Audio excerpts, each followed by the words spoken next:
शांति। कौन कहता है जाग सजनिया जाग, बुद्धि में है ना कि जगाने वाला एक ही बेहद का बाप है।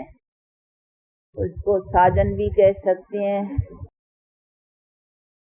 क्योंकि हम सब सजनिया या भक्तियां कहो या आत्माएं कहो, उनको याद करती है। तो इसी हिसाब से हम सब याद करने वाले सजनिया और उनको याद करते हैं, वो हो गए साजन।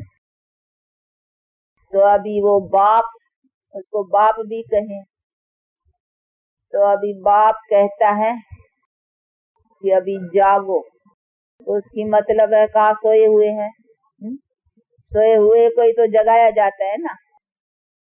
तो अभी सोए हुओं को आकर करके बाप जगा रहा है। तो कैसे सोए हुए हैं वो बैठ करके समझाते हैं। ऐसे नहीं है कि जागे बैठे हो, नहीं। जगाना और सोए किसमें है वो चीज बैठ कर करके समझाते हैं कि जो तुम्हारा जन्म जन्मांतर का सदा काल का सुख था और जो प्राप्ति थी वो खो बैठे हो, और खो कर करके फिर अपने दुख के इस जन्मों में अभी चल रहे हो।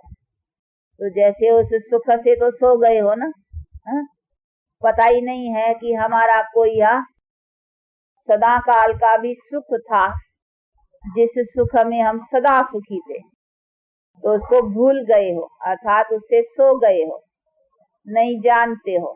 न अपने के सुख को जानते हो, न सुख दाता बाप को जानते हो कि हमको बाप के द्वारा क्या वर्षा मिला था और उसमें हम कितने सुखी थे। इन बातों को नहीं जानते हो, तो उससे माना उसको भूल गए हो या उससे सो गए हो। अभी फिर बाप आकर करके नई दुनिया की जागृति दे रहा है। कहानी नव युग आया है अभी। तो अभी ये नया युग कहो, अभी ये पुराना युग, कलयुग को पुराना युग कहेंगे ना, सतयुग को नया युग कहेंगे। तो अभी नया युग आ रहा है, अर्थात नई दुनिया। अब ये पुरानी दुनिया खत्म होती है और नई दुनिया आ रही है। तो बाप कहते हैं अभी जागो, फिर से वही नई दुनिया अथवा सुख की दुनिया अभी फिर से आ रही है। लेकिन उसके लिए अभी तुमको क्या करना है वो उठ के कर। तो अभी जगा रहा है उसी करने के लिए कि उसके लिए नए युग के लिए अथवा नई दुनिया के लिए उसके लिए क्या करने का है वो करना तो अभी है ना। तो उसी का अभी सैपलिंग अथवा कर्म श्रेष्ठ की प्रालब्ध अभी लगानी है। तो अभी लगाएंगे तभी फिर प्रालब्ध को पाएंगे। इसीलिए बाप कहते हैं जागना तो अभी है ना, ऐसे नहीं है जागेंगे पीछे। अभी जागना है, अभी कर्म को श्रेष्ठ बनाना है, जिस श्रेष्ठ कर्म के आधार से फिर अपनी प्रालब्ध श्रेष्ठ को पाना है। तो अभी कहते हैं अपने कर्मों को अच्छा बनाने का पुरुषार्थ रखो।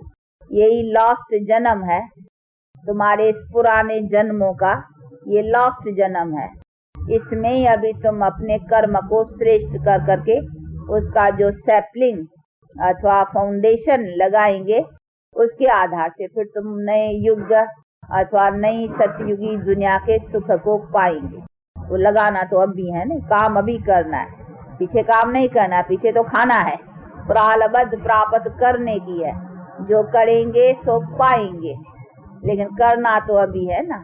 तो अभी क्या करना है उसकी बैठ कर करके ये नॉलेज अथवा शिक्षा दे रहे। तो अभी वो तो शिक्षा जो आते हो रोज अच्छी तरह से समझते हो कि अभी उसके लिए क्या करने का है। हमारा ये जन्म जन्मांतर जो उल्टा हुआ वो किस बात से बिगड़ा और किस कारण से हम दुखी हुए, वो अभी बुद्धि में है। कारण का पता है कि दुख का कारण कहाँ से हुआ, दुख का कारण कोई परमात्मा ने नहीं दिया। दुख का कारण हम अपने भूल के कारण ही दुखी हुए हैं। वो भूल कौन सी हुई है? वो भूल आकर के करेक्ट कराने के लिए अभी बाप उसकी रोशनी दे रहा है, तो वो रोशनी देता है। बाकी ऐसे नहीं है कोई चमत्कार दिखाए है या कोई लाइट या कुछ ज्योति नहीं, यही ज्योत जगाना अर्थात इस बात की आकर के रोशनी देता है कि तुम्हारे में कौन सी कारण से ये दुख आया है, वो कौन सी भूल हुई है, वो भूल को आकर करके करेक्ट कराती है। तो परमात्मा ने आकर करके भूल को करेक्ट कराया, अर्थात उस बात की रोशनी दी है। नॉलेज को भी रोशनी कहा जाता है। देखो डॉक्टरी नॉलेज की तो डॉक्टर बन जाते हैं, तो देखो ये डॉक्टरी नॉलेज डॉक्टरी की रोशनी हो गई ना, जिससे पता चलता है भाई जिस्म क्या है, उसको कैसा बिगड़ता है, फिर उसको कैसा बनाना होता है। तो इन सब बातों की रोशनी डॉक्टरी नॉलेज, तो नॉलेज को रोशनी भी कहा जाता है। बाकी रोशनी का अर्थ ये नहीं है कुछ रोशनी यहाँ देखेंगे तो कई समझते हैं कोई साक्षात्कार होता है या कोई रोशनी या लाइट का कुछ थोड़ा देखते हैं तो समझते हैं ये हमने रोशनी पा ली, परंतु ये रोशनी पाने का मतलब ये नहीं है कि वो कुछ हम देखें तो बस हमने वो पा ली, नहीं, ये तो है नॉलेज। नॉलेज को रोशनी कहा जाता है। तो उन बात का नॉलेज मिलता है अथवा रोशनी मिलती है कि भाई ये बात कैसे है। जैसे ये देखो अभी है तो इसकी रोशनी भाई ये कैसी चलती है, कैसी बनती है, कैसी है, तो जिस बात की उसको भी रोशनी का भाई इस चीज का हमको रोशनी है, परंतु उसका रोशनी का मतलब ये तो नहीं ना रोशनी देखी तो बस हम वो रोशनी पा ली, नहीं, नॉलेज चाहिए। तो इसी तरह से बाप भी आकर करके हमको हमारे बिगड़ने का और फिर बिगड़ा हुआ बात को सुधार कैसे होवे इन सब बातों की रोशनी देता है। तो रोशनी नॉलेज से देगा ना, बाकी रोशनी कुछ दिखाएगा थोड़ी, रोशनी नहीं, नॉलेज देगा। तो उसने भी आकर करके नॉलेज दिया है, शिक्षा दी है, समझाया है, क्योंकि हमारी कोई भूल हुई है तो उस भूल के ऊपर समझाया जाता है। भूल के ऊपर कोई दिखाया तो कुछ नहीं जाएगा ना, या रोशनी दिखाएगा या कुछ साक्षात्कार कराएगा तभी कोई समझेगा कि हाँ भाई ये कुछ है, नहीं, उसके लिए नॉलेज चाहिए, शिक्षा चाहिए। तो हमारी हुई है भूल और कर्म हमारे भ्रष्ट भी भूल से हुए हैं, यानी भूल के कारण। तो ऐसे नहीं हम भ्रष्ट बने हैं कोई भूल के कारण, अभी श्रेष्ठ भी बनेंगे उसको भूल को करेक्ट करने से, बाकी ऐसे नहीं है कुछ देखने से, नहीं। तो इसीलिए कई जो ये इच्छा रखती हैं कि साक्षात्कार हो या हम कुछ देखें, तो देखने से कोई भूल थोड़ी करेक्ट हो जाएगी, भूल होगी समझ से करेक्ट, उसके लिए समझ चाहिए। और भूला जाता है कोई भी बात में मनुष्य तो बेसमझी से, कोई बात की बेसमझी से भूल हो जाती है, फिर उसी भूल को करेक्ट करने के लिए उसी बात की फिर समझ लानी होती है। बाकी ऐसे तो नहीं कुछ देखने से या उनसे। तो ये भी चीजें समझने की हैं कि हमारी भी कोई भूल रही है जिससे हम अपने कर्मों में भ्रष्ट हुए हैं और भ्रष्ट कर्मों के कारण ही दुखी हुए हैं। तो हमारे दुख का कारण भूल है। अभी उसी भूल को करेक्ट करने के लिए फिर बाप को भी ज्ञान देना पड़ेगा, नहीं, समझ। तो समझाने के लिए तो उसको जरूर है कि कोई कॉलेज या स्कूल की तरह से बैठकर कोई भी बात समझानी होती है, तो समझाने की तरह से देखो ये नॉलेज है। डॉक्टर बनाना होता है तो डॉक्टरी कॉलेज है ना भाई, उसमें बैठ करके नर अथवा नारियों को वो शिक्षा दी जाती है जिससे वो डिग्री लेते हैं, अर्थात वो डॉक्टर या इंजीनियर या बैरिस्टर वो नॉलेज से बनते हैं। तो ये भी उसको अब आकर करके इस चीज का भी नॉलेज देना पड़े ना, तो नॉलेज भी इसी तरीके से देंगे ना। उसके लिए और क्या तरीका हो सकता है, मनुष्य को समझाना और उसी स्टेज पर लाना, उसके लिए तो इसी तरीके से समझाना होगा ना। इसलिए देखो इसको कोई कॉमन सत्संग नहीं कहा जाता है, जैसे और सत्संग है बस आया खाली सुना, चलो हम दर्शन किया या दो वचन सुना बस सुन के चले गए, ये वो चीज नहीं है। ये तो स्कूल अथवा कॉलेज की तरह से चीज है। जैसे डॉक्टरी कॉलेज में कोई जाएगा तो डॉक्टर बन के निकलेगा ना, वो डिग्री पा के निकलेगा। इसी तरह से ये भी वो चीज है जहाँ हम आकर करके वो पा कर करके ही रहें, बाकी ऐसे नहीं आए खाली सुन के चले गए, नहीं। ये प्रैक्टिकल लाइफ बनाने की कॉलेज समझो। ये प्रैक्टिकल जीवन में हमारी जीवन का आदर्श क्या है उसी चीज को पाके कैसे रहना है, उसकी प्रैक्टिकल में प्रैक्टिस कराई जाती है। तो यहाँ प्रैक्टिकल प्रैक्टिस मिलती है कि घर गृहस्थ में रह कर करके अपने प्रवृत्ति का जो आदर्श है वो कैसे बनाए, क्योंकि हमारे प्रवृत्ति का आदर्श बहुत ऊंचा है और अनादि प्रवृत्ति है। अनादि कोई सन्यास तो नहीं है ना। वो जो सन्यास मार्ग है तो उनको तो ऐसे नहीं कहेंगे ना कि वो कोई सन्यास मार्ग कोई यथार्थ मार्ग है, नहीं। हमारा नर और नारी दोनों अनादि हैं और उस अनादि दोनों को पवित्र प्रवृत्ति में कैसे चलना है उन्हीं को उच्च आदर्श कहेंगे। इसीलिए गीता में भी कर्म योग को श्रेष्ठ रखा कर्म संन्यास से। वास्तव करके कर्म संन्यास अक्षर भी जो है वो रॉन्ग है, क्योंकि कर्मों का संन्यास होता ही नहीं है। संन्यास भी जो सन्यासी करते हैं ना वो घर गृहस्थ का संन्यास करती हैं, लेकिन कर्म का संन्यास नहीं करती हैं। फिर भी जाकर करके वेद पढ़ना, शास्त्र पढ़ना, ग्रंथ पढ़ना, पढ़ाना, ये भी कर्म हो गया ना। तो कर्म का संन्यास नहीं हुआ। हाँ, बाकी ऐसे कह सकते हैं घर बार का संन्यास। तो घर बार का संन्यास माना, कर्म का संन्यास तो नहीं हुआ ना। फिर भी एक कर्म छोड़ा दूसरा कर्म जाके लेते हैं। कर्म बिना तो कोई रह नहीं सकता है, इसीलिए कर्म संन्यास अक्षर भी कह नहीं सकती है, क्योंकि कर्मों का संन्यास हो ही नहीं सकता है। जो भी कुछ करना है वो कर्म ही है ना। चलो वेद शास्त्र पढ़ना या हठ योग या प्राणायाम जो भी जाकर के करते हैं ये भी तो कर्म ही है ना। तो कर्म के बिना तो मनुष्य रहा नहीं जा सकता है, इसीलिए कर्म का संन्यास होता ही नहीं है। हाँ, बाकी उसको कहेंगे घर बार छोड़ के चले गए, यानी घर बार का संन्यास। पर तो वास्तव कर करके हमको पवित्र बनने के लिए कोई घर बार के संन्यास की बात नहीं है। वो तो हमारे सामने पूज्य अपने जो पूजनीय देवताएं हैं उनका भी आदर्श है, वो भी घर बार वाले थे ना। लेकिन उन्हों को हम क्यों कहते हैं पवित्र? तो उसकी माना घर बार में भी पवित्र थे, और इसीलिए हमारे प्रवृत्ति का नाम भी देखो है कि गृहस्थ आश्रम कहते नहीं, गृहस्थ को कहा जाता है गृहस्थ आश्रम और गृहस्थ धर्म। खास हमारे भारतवासी देखो अपने गृहस्थ और प्रवृत्ति के ऊपर कैसे अच्छे नाम धरे हुए हैं कि गृहस्थ को गृहस्थ आश्रम और गृहस्थ धर्म। तो धर्म और आश्रम का नाम दिया जाता है। धर्म किसको कहा जाता है? जहाँ पवित्रता की बात होती है। आश्रम किसको कहा जाता है? आश्रम में कोई खराबी या कोई ऐसी थोड़ी यहाँ विकारों का या कुछ इसी।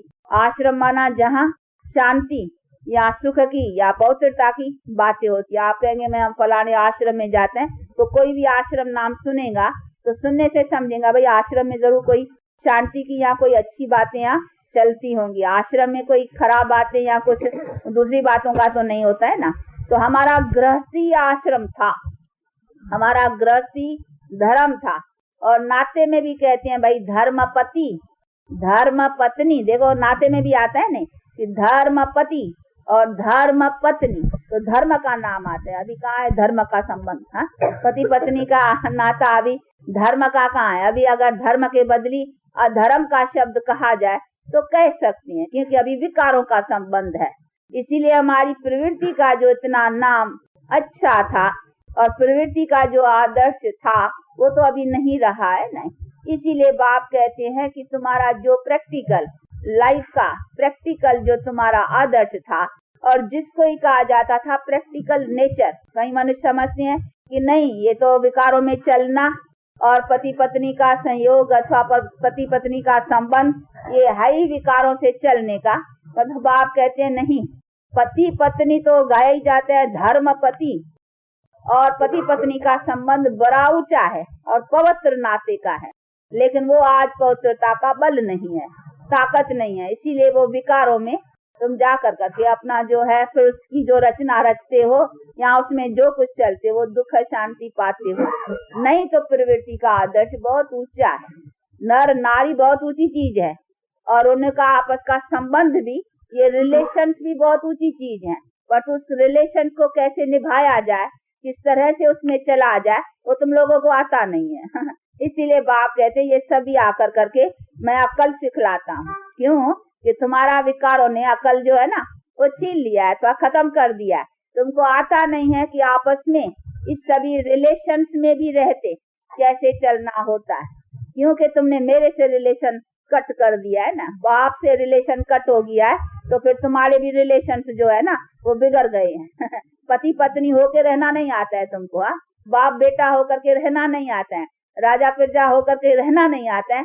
सभी रिलेशन तुम्हारे बिगड़ गए हैं और सभी रिलेशन में तुम एक दो को दुख देते और लेते रहते हो, क्योंकि मेरे से रिलेशन जो है ना वो तुम्हारा अभी कट है। इसीलिए तुमको वो बल अथवा वो ताकत आ नहीं सकती है कि तुम्हारे सदा सुख के जो आपसी के रिलेशन है मनुष्यों का आपस का, वो तुम्हारे सदा सुख के कैसे रहे, वो रह नहीं सकती। इसीलिए बाप कहती है अभी पहले तो मेरे से रिलेशन जोड़ो, मेरे से जोड़ो तो मेरे से तुमको ताकत मिलेंगी। वो ताकत तुम लोगों को आने से फिर तुम लोग अपने आपस के जो रिलेशन है तुम आत्माओं का, वो सदा सुख का रहेगा। अभी हो गया है सदा दुख का, एक दो को दुख ही देते हो, तो दुख का ही है ना। देखो अकाले मरना, शरीर का रोग होना, देखो स्त्री को कुछ होगा, क्या पति को दुख नहीं होगा? पति को कुछ होगा, स्त्री को नहीं, तो ये तो है ही दुख के कारण ना। तो ये सभी जो एक दो को दुख देना या दुख का होना, तो ये सभी कर्म के हिसाब से हो गए ना। तो तुम्हारा कर्म का खाता या ये सभी जो दुख के खाते बने हैं, तो तुम एक दो को दुख लेने और देने में इसीलिए आए हो क्योंकि तुम्हारे में अभी वो रिलेशन से निभाने की पूरी ताकत नहीं है। इसीलिए बाप कहते हैं वो ताकत मेरे रिलेशन से मिलेंगी। मेरे से तुम्हारा क्या रिलेशन है वो अभी तुम नहीं जानते हो। तो जब तक उस चीज को नहीं जानो और उस चीज के रिलेशन में ना आओ, तब तक तुम्हारे भी जो रिलेशन है ना उसमें अभी वो ताकत नहीं है जो एक दो से सुख का बल ले सको। दुख ही देने की बातें आती हैं। इसीलिए बाप कहते हैं अभी मेरे से रखो, तो फिर तुम्हारे संबंध भी जो है ना वो सदा सुख के रहेंगे। तो प्रवृत्ति ऐसी थी, ऐसे नहीं है प्रवृत्ति है ही नहीं, या ये संसार है ही नहीं, या ये संसार कुछ बात नहीं है जो जैसे कहीं समझते हैं। नहीं, संसार है, ये रिलेशंस भी अनादि है। ऐसे नहीं कहेंगे नर नारी कभी थे ही नहीं, अनादि हैं। लेकिन उनका संबंध जो अभी बिगड़ गया है, एक दो में दुख के और ये सभी कारण बन गए हैं। ये क्यों बना? ये दुख कहाँ से बीच में आया? इस रिलेशंस में दुख कहाँ से आया? ये रिलेशंस में दुख आया हमारे विकारी खाते के कारण।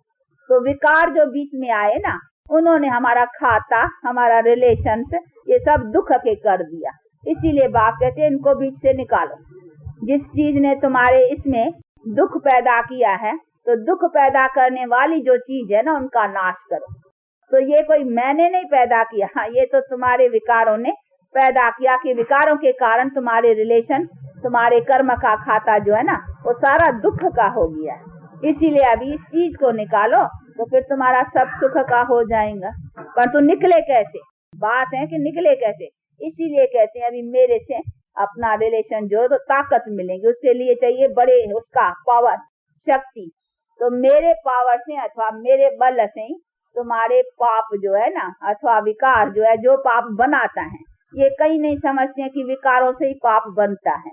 पाप कहाँ से बनता है और पाप का नतीजा ही दुख है, ये तो भले कहीं समझते भी है कि भाई पाप के कारण पाप मत करो ये, लेकिन पाप होता कहाँ से है उनका भी तो पता होना चाहिए कि पाप कौन कराता है। अभी पाप कराते हैं ये विकार कि मोहवश ये भी पाप है, क्रोधवश ये भी पाप है, लोभवश ये तो 5 विकार हैं, यही तो पाप बनाते हैं। इन विकारों से जो हम कर्म करते हैं वो पाप के नतीजे में जाता है। इसीलिए बाप कहते हैं कि अभी इसको पाप न बनाओ, तुम्हारा पाप न बने, तो उसके कारण ये विकारों को नष्ट करो। तो वो बैठ कर करके इस चीज की रोशनी देते हैं कि यही कारण है। अब इसी कारण को मिटाने से फिर तुम्हारे रिलेशन, तुम्हारे संबंध सदा सुख के होंगे। तो वो चीज बैठ कर करके समझा भी, उसके लिए रोशनी देगा ना। ये रोशनी है ना, अभी पता चलता है ना कि भाई किससे हमको दुख मिला है। तो जो दुख की देने वाली चीज है उसको तो जल्दी से खत्म कर। उसके लिए थोड़ी ऐसा कहना चाहिए आस्ते आस्ते धीरे धीरे पुरुषार्थ करेंगे ना, थोड़ा थोड़ा कर करके नहीं, जल्दी कैसा होगा। ऐसा थोड़ी है भाई, दो दुख दे रहा है चीज, उसके लिए देखो अभी आप डॉक्टर के पास जाते हो, कोई बीमारी दुख होता है, कहते हैं डॉक्टर भाई इलाज करके उसको तो जल्दी से चाहेंगे ना, तो कैसे भी वो चीज ठीक हो जाए। उसको थोड़ी कहेंगे आस्ते आस्ते धीरे धीरे, थोड़ा थोड़ा करके नहीं। जब अभी पता चला है किसी के कारण दुख है तो उसमें काहे के लिए कहते हो आस्ते आस्ते? क्यों कि वो चीज आपको बहुत प्रिय लग गई है ना। वो विकार बहुत काल के चले होने के कारण वो अभी छूटना, तो उसमें कहते हैं आस्ते आस्ते। परंतु यही तो चीज है जिसने हमको देखो हमारे अनेक जन्मों से हमको दुखी किया है। तो दुख वाली चीज को तो झट से काट फेंक देना चाहिए ना, जब ही पता चला। और ऐसी भी नहीं चीज है जिससे कोई हमारा काम नहीं चले। क्या क्रोध के बिना काम नहीं चलेगा मुनीलाल? लोभ के बिना काम, कहीं समझते हैं लोभ नहीं करेंगे तो फिर हम कमाएंगे कैसे? कहीं समझते हैं मोह नहीं करेंगे तो बच्चे कैसे संभालेंगे? कहीं समझते हैं क्रोध नहीं करेंगे तो आज की दुनिया में काम कैसा चलेगा? इसीलिए समझते हैं ये सब। और काम के बिना फिर बच्चे संतान कैसा पैदा होगा? वो समझते हैं भगवान का पैदा करने का काम, भगवान के चलाने का काम इसी सभी विकारों से ही चलने का है। इसीलिए समझते हैं ये विकारी सत्ता है, परंतु नहीं, ये विकारी है जिससे तो हम गिरे हैं। कोई ये सत्ता नहीं है, वो हमारी पवित्र दुनिया भी चली हुई है जिसमें हम पवित्रता के बल से संतान भी पैदा रहा है, पवित्रता की बल से संतान की परवरिश भी हुई है, पालना भी हुई है। हमारा संसार पवित्रता के संबंध में चला हुआ है। तो ऐसे नहीं कहेंगे कि हाँ पवित्रता के बिना संसार कैसा चलेगा। तो ये सभी चीजें बहुत अच्छी तरह से समझने की है। इसीलिए कई जो समझते हैं कि विकारों से ही काम चलने का है, ये रॉन्ग है। तो इसीलिए बाप कहते हैं कि ये तो विकार पहले से नहीं है, ये पीछे हुए हैं। मैंने पहली जो दुनिया बनाई, जो मैं बैठ करके अभी शिक्षा देता हूँ, जिस बात के लिए मैंने उसी चीज को बनाया था जो निर्विकारी कहा जाता है, जिसको अंग्रेजी में भी कहते हैं वाइसलेस। देखो 2 अक्षर है ना, वाइसलेस और विशियस। तो जरूर है कि वाइसलेस का मतलब है 5 विकारों को भी अंग्रेजी में 5 वाइसेस कहती है ना, तो वो है ही वाइसलेस। तो वाइसलेस को ही तो निर्विकारी कहेंगे ना, बाकी ऐसे थोड़ी निर्विकारी का दूसरा कोई मीनिंग है। कहीं समझते हैं निर्विकारी की मीनिंग ही दूसरी है, इसीलिए वो समझते हैं ये 5 विकार, ये विकार थोड़ी है। ये काम क्रोध लोभ, इसको विकार क्यों? ये तो नेचर है, ये तो चली आई है, इनके बिना संसार कैसा? परंतु नहीं, वो है ही वाइसेस, कहा ही इनको जाता है। और अंग्रेजी में भी कहते हैं वाइसलेस, उसको ही तो निर्विकारी कहते हैं। तो उन वाइसेस का ही तो नाश करना है ना। तो जब तक उनका नाश न हो तो निर्विकारी कैसे हो? तो ऐसे नहीं है कि इनके बिना संसार नहीं चलेगा या संसार चलाने की कोई यही अपनी सत्ता है, नहीं। और उसी चीज से हम दुखी हुए हैं, दुख का कारण भी यही है।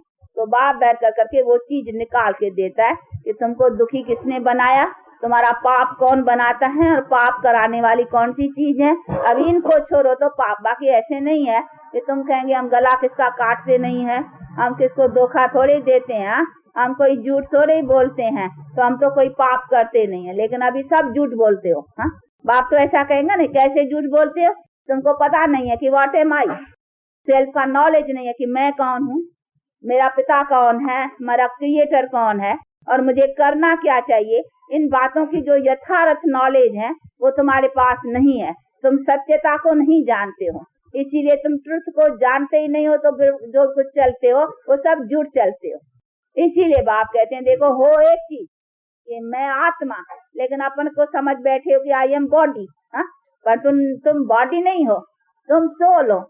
तो देखो ये भी झूठ हो गया ना, हो एक चीज और समझते हो अपने को दूसरी चीज। तो ये कितना भारी झूठ है।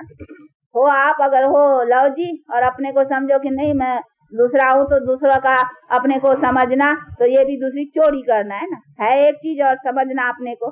तो हो सोल और अपन को समझते हो बॉडी, तो इस जैसी और चोरी कौन सी है? और ऐसी चोरी किया वो अपने को बॉडी समझ कर करके चलने वाला फिर क्या करेगा? फिर वो भी और भी दूसरों को भी चोरी सिखाएगा और दूसरों से भी ऐसे संबंध में चलेगा, बॉडी कॉन्शियस में। नहीं, तो रहना चाहिए सोल कॉन्शियस। और जिसको सोल कॉन्शियस और गॉड कॉन्शियस कि हम आत्मा है और उसी परम पिता परमात्मा की संतान है। तो दोनों बुद्धि में चाहिए ना कि हमारा पहला रिलेशन उसके साथ है। तो जब तक अपना रियलाइजेशन नहीं है तो फिर वो कैसे रहेगा कि हम किसकी संतान है? अपने को सोल ही नहीं समझेगा तो सोल संतान परमात्मा का है, ये भी बुद्धि में नहीं आएगा। और उसका रिलेशन नहीं रहेगा तो वो ताकत भी नहीं रहेगी जिससे हमारे ये भी जो है रिलेशन आत्माओं का आपसी का वो सुख का रहे। इसीलिए बाप कहते देखो कितने झूठे हो। फिर अपने को समझते हम बड़े सच्चे हैं, हम किसको धोखा नहीं। ये तो धोखा, अपने को ही धोखा दे बैठे हो, एक के बदली दूसरा मान के बैठे हो, तो ये बड़े से बड़ा धोखा है। अपने को भी धोखा और दूसरे से भी फिर ऐसे चलते हो तो दूसरों को भी धोखा ही देते हो।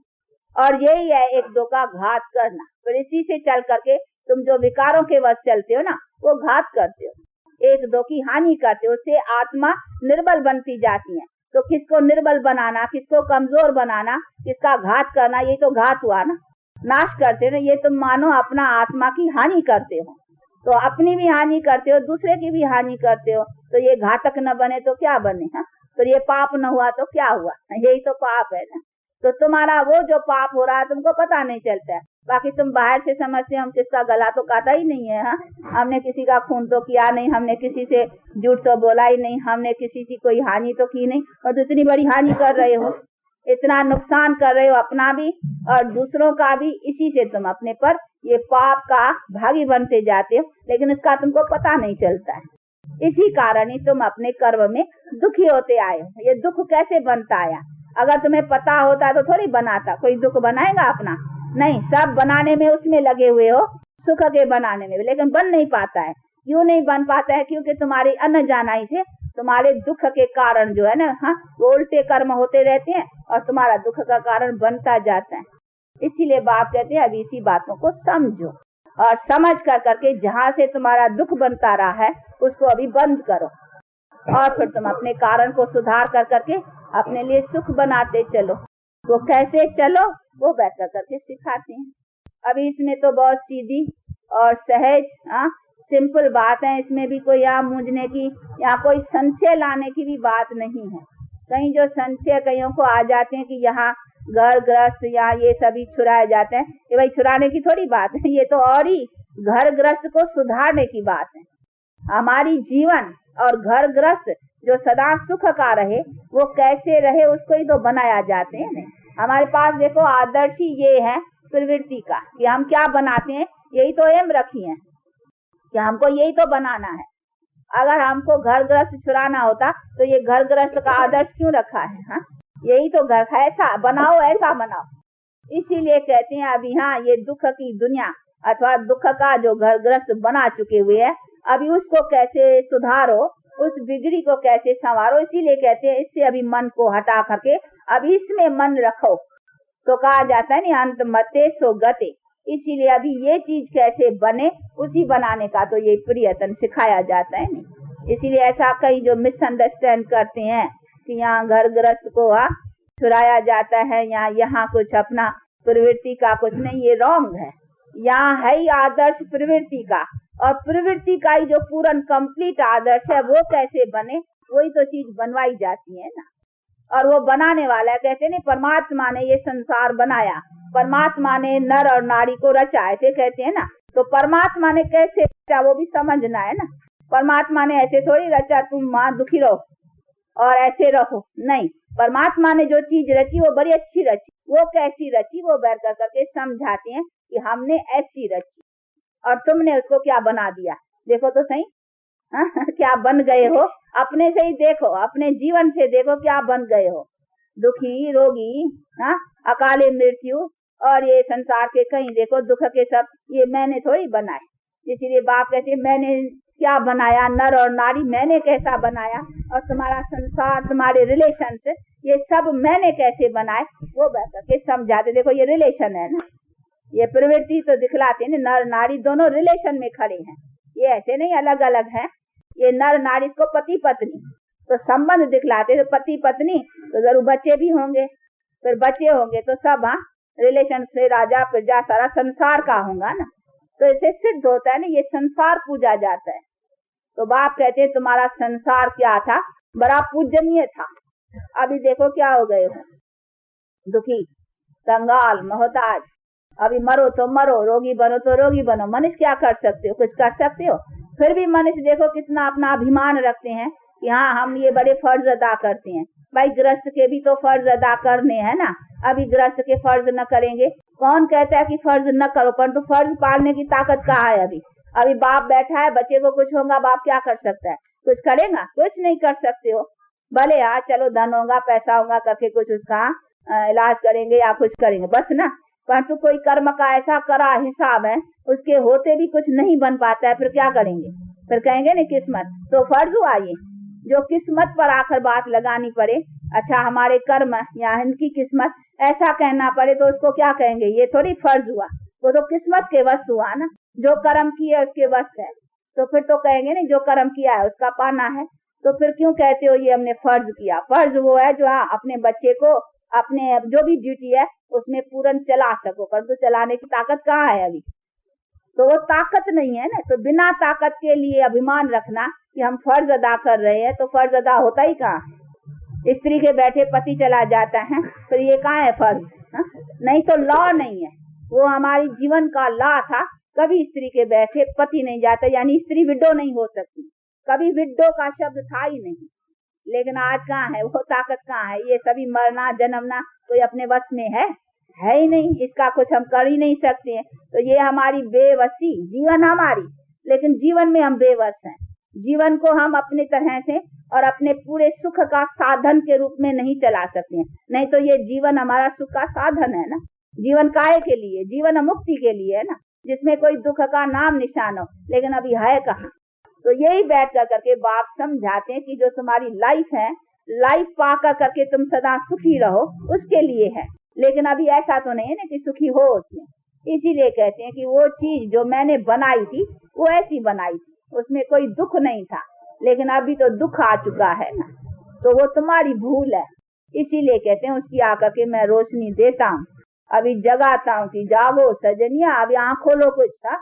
ये तुम कहाँ भूल से अपना ये दुख का सब बना कर करके और उसमें सो गए हो। अभी जागो, अभी नव युग आता है, अभी फिर से यहाँ ऐसी दुनिया बनने का टाइम आया हुआ है। तो अभी जा कर करके अभी उसके लिए तैयारी करो और उसके लिए अपना पुरुषार्थ रखो। तो अभी वो बैठ कर करके समझाते, तो ये तो अच्छी बात है ना। इसको क्या कहेंगे? घर गृहस्थ बिगाड़ना है? हाँ, ये तो और ही हमारे घर गृहस्थ में बल, ताकत, शक्ति जिसको कहा जाए, कर्म श्रेष्ठ की धारणा बैठ कर करके बाप देता है। इसमें और तो कोई बात ही नहीं है। तो ये चीज समझनी है। बहुत नहीं समझने के कारण, मिसअंडरस्टैंड करने के कारण कहीं समझते हैं कि नहीं यहाँ शायद ऐसा कुछ सिखाया जाता है, पर तो ऐसी कोई बात ये भी सिखाया ही ये जाता है कि अपने घर गृहस्थ को, लेकिन उसमें ताकत आनी चाहिए ना। ये भी कर्म के हिसाब से सब चलता है ना। कोई पति बना, कोई पत्नी बना, कोई बाप बना, कोई बेटा बना, ये सब क्या है? कर्म का हिसाब है ना। तो कर्म के हिसाब में ही बल भरो जो तुम्हारे कर्म का खाता अच्छा चले। तो ये तो और ही कर्मों के खाते को सुधारने की चीज है, बाकी इसमें और तो कोई बात ही नहीं है। आप वो तो और सन्यास जो है, जो घर बार छोड़ के जाते हैं, वो तो सीधा ही सीधा घर बिगाड़ने की बात है। क्योंकि घर बिगड़ जाते हैं, चले जाते हैं, उसमें तो और ही पति चला जाता है, क्योंकि पुरुषों के लिए है ना, नारियों के लिए नहीं है, खाली पुरुषों के लिए। तो वो तो सीधा, या पुरुष चला जाए तो बेचारी नारियों का हाल क्या रहेगा? वो तो सीधा घर बिगाड़ने वाली चीज है, क्योंकि पुरुष ही तो घर का मेन है ना। हाँ, कमाए खाए तो घर वाले कहाँ से? अगर नारी चली जाए तो पुरुष के लिए नारियां तो बहुत है। हाँ, एक छोड़ेगा दूसरी ले लेगा, लेकिन अपने हिंदू रवाज के अनुसार तो पुरुष चला जाए बेचारी हिंदू नारी के लिए तो ये है ही नहीं कि जाकर के दूसरा करे। ये तो और ही संन्यास उसी ढंग से तो और ही बिगाड़ने वाला घर का हो गया ना, कि पुरुष चला जाए तो बेचारी नारी क्या करे। तो ये तो जो सीधा संन्यास, जिसको घर बार, उसकी तो मान्यता करती हैं, बहुत इज्जत करती हैं, उन्हों को तो कोई भी देखेंगे तो निमन करेंगे, तो उनकी इज्जत करते हैं। ये तो और ही बाप बैठ कर करके अपनी पवित्र प्रवृत्ति का आदर्श सुनाते हैं, कैसे दोनों रह कर करके और अपने को, क्योंकि दोनों को हक है, दोनों ही तो आत्माएं हो ना, और उसी बाप की संतान हो, तो तुम दोनों को हक है। ऐसे नहीं उस आत्मा को हक नहीं है, नहीं, उसको भी हक है, तेरे को भी हक है, और तुम दोनों ही इम्प्योर हुई हो, दोनों को प्योर होना है। ऐसे नहीं खाली एक प्योर हो, एक इम्प्योर रहेंगी तो फिर संसार कैसा सुधरेगा? हाँ, ये अगर इम्प्योर बैठी है तो तुम भी यहाँ, फिर दूसरा कहाँ जाएंगे? जब तक ये सभी दोनों न प्योर बने तो संसार स्वर्ग कैसा हो सकेगा? इसीलिए देखो, तुम्हारे उसी संन्यास से संसार कोई स्वर्ग तो नहीं होता है ना। इसलिए बाप कहते मैं आता हूँ दोनों को बनाने के लिए, और उसी से ही तो घर गृहस्थ, और कहा भी जाते हैं घर घर स्वर्ग। तो घर घर स्वर्ग तो ऐसा होगा ना, बाकी घर घर स्वर्ग ऐसा थोड़ी होगा। क्या वो घर बार छोड़ के चले जाएंगे तो फिर स्वर्ग कैसा हो? तो घर घर को स्वर्ग बनाना है ना। अभी घर घर स्वर्ग कैसे बने उसकी देखो ये प्रैक्टिकल में बैठ कर के बाप कराते हैं। तो इन सभी चीजों को समझना है। इसलिए ऐसे जो मिसअंडरस्टैंड करते हैं ना कि भाई घर बार यहाँ छुड़ाया जाता है, वो मिसअंडरस्टैंड मत करो। यहाँ है लाइफ की एम क्या है वो बनाई जाती है, तो यहाँ की भी एम को समझना चाहिए। तो आते हैं कभी कभी नए, कभी कोई आते हैं, कभी कोई आते हैं, ऐसे भी धोखा आ जाता है। तो फिर दूसरे की सुनी सुनाई बातों से तो काफी कुछ मिसअंडरस्टैंड हो सकता है। परंतु ऐसी मिसअंडरस्टैंड जो सियाने होते हैं ना, वो कहते नहीं है हम अपने आंखों से देखें, अपने कानों से सुने, तभी उसी का कर सकें। तो समझदार का काम है और बात को अच्छी तरह से देख समझ और फिर उस बात के राइट और रॉन्ग को समझना चाहिए। और यहाँ है भी अपने सवाए। और देखो जो भी आप अनुभव सुनते हो ना, आस्ते आस्ते बुराइयां और निकलती जाती हैं, अच्छाइयां आती हैं। तो अच्छाई बनाने के लिए, अच्छी जीवन बनाने के लिए, और घर गृहस्थी अच्छा बनता है ना, तो अच्छा बनाने में क्या बुराई है? उसकी माना है कि मनुष्य आजकल बुराई छूटने का होता नहीं है। तभी समझते हैं कि नहीं यहाँ ऐसा क्यों। ऐसे तो बुराइयों में फंस गए हैं कि बुराई छोड़ने पर उनका जी नहीं चाहता है, विकार छूटते नहीं है। और फिर समझते हैं कि यहाँ क्यों ऐसी, इस विकारों को क्यों छुड़ाया जाता है, विकार तो नेचर है, विकार तो सदा से चले आए हैं। इतने तो उसमें फंस गए हैं, पर तो नहीं, ये कोई सदा वाली चीज नहीं है। सदा की होती तो फिर इतना होता ही नहीं कि हम इसको क्यों कहते। ये यहाँ निर्विकारी महिमा भी करती है, सर्वगुण संपन्न, 16 कला संपूर्ण, संपूर्ण निर्विकारी। तो निर्विकारी शब्द किसके लिए है? खाली कहने के लिए, कुछ करने के लिए है ना। खाली कहने के लिए। अगर भरोसे वाली जीवन है, कल को मर जाए पॉसिबल है, अब भी कुछ हो जाए पॉसिबल है, पर तो भी मनुष्य चलता है सर, ये करूंगा, वो करूंगा, वो करूंगा, शादी करूंगा, बच्चे पैदा करूंगा, ये करूंगा, कमाऊंगा, पढ़ूंगा, चलता तो ऐसा है ना। हाँ देखो छोटा बच्चा है तो भी कहे हाँ मैं पढ़ूंगा, मैट्रिक पास, फिर कॉलेज पास, फिर डॉक्टर बनूंगा, फिर ये करूंगा, सोच के चलता है। छोटे से ही सोच के चलता है, वो ख्याल नहीं करता कल को मर जाऊं, इसीलिए भाई मर जाऊं तो इसलिए कुछ न करूं, पता नहीं कल मर जाऊं, पता नहीं कल मर जाऊं, पता नहीं करूं तो कुछ करूं ही नहीं। ऐसा कोई करता है? कोई नहीं करता है। हो सकता है, पॉसिबल है, तो पॉसिबल होते भी कोई चलते तो ऐसा नहीं है ना, चलते ऐसे जैसे कि हमको बैठना है, सब कुछ करना, कहीं युगों तक चलना है, ऐसा समझते हैं। तो चलते तो ऐसे, इसमें क्यों ऐसा? जिसमें फिर भरोसा है और जिसमें गारंटी है बाकी कि हाँ तुमको अवश्य मिलना है और अवश्य ये चीज आने की है, तो जो गारंटी वाली चीज है उसमें तो समझते हैं कि नहीं ऐसा क्यों करे, फिर भी गिरना है, फिर भी फंसना है, तो फंसे ही रहे, हाँ चढ़े ही क्यों। हाँ तो ये देखो, इसको क्या कहेंगे? हाँ? महामूर्खता। मूर्ख तो पहले ही है, परंतु ये समझ कर करके फिर कहीं समझते हैं हम छूटे ही क्यों, फंसे ही पड़े, फिर भी फंसना होगा इसलिए फंसे ही पड़े, तो ये क्या मूर्खता न हुई तो क्या हुआ? इसीलिए बाप कहते हैं ऐसे माँ मूर्ख मत बनो। हाँ संडे है इसीलिए आप दादा और माँ की मीठे मीठे बहुत ऐसे सपूत और समझदार और जो गुण ग्रहक है, अर्थात गुण को ग्रहण करने वाले, अच्छी बात ग्रहण करनी चाहिए, कोई बात अयोग्य हो तो उसको छोड़ देना चाहिए। तो ऐसे जो अच्छे बच्चे हैं, समझदार बच्चों से प्यार और गुड मॉर्निंग और good day, every time good रखना, प्यार रखना है, ऐसा फिलहाल हो ना। अच्छा।